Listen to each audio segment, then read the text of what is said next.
என்னுடைய சிரம்தாழ்ந்த வணக்கத்தையும் அஞ்சலிகளையும் செலுத்துவதற்கு நான் கடமைப்பட்டிருக்கின்றேன். ஐயா அவர்கள் இளம்பருவத்திலிருந்து இந்த சமுதாயத்தில் புரையோடி கிடந்த அத்தனை தீய பழக்க வழக்கங்களையும் அகற்ற வேண்டும் என்கின்ற மிகப்பெரிய போராட்டத்தை இளம் வயது முதல் நடத்தி இறுதி மூச்சு வரைக்கும் அதற்காகவே வாழ்ந்திருக்கின்றார்கள். பாரதிய ஜனதா கட்சிக்கும் பொது உடைமை கட்சிக்கும் 1000 வேறுபாடுகள் இருந்தாலும் கூட மக்களுக்காக உண்மையாக உழைத்த இந்த மாமனிதர்களை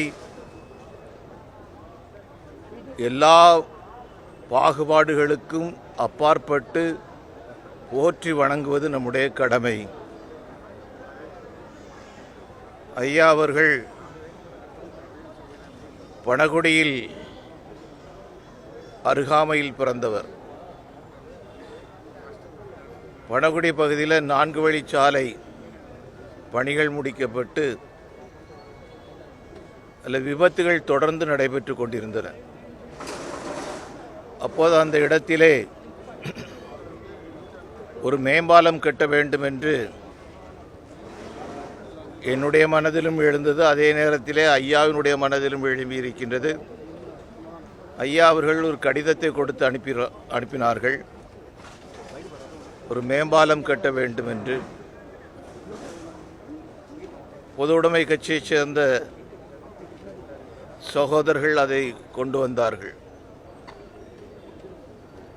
அத்தியாவசிய தேவை என்பது ஒன்று, அதற்கு மேலாக கேட்காத மனிதர்,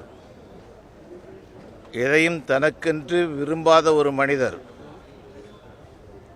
முதல் முறையாக கேட்பதை நான் ஆச்சரியமாக பார்த்தேன். அதுவும் கூட தனக்கென்று கேட்கவில்லை,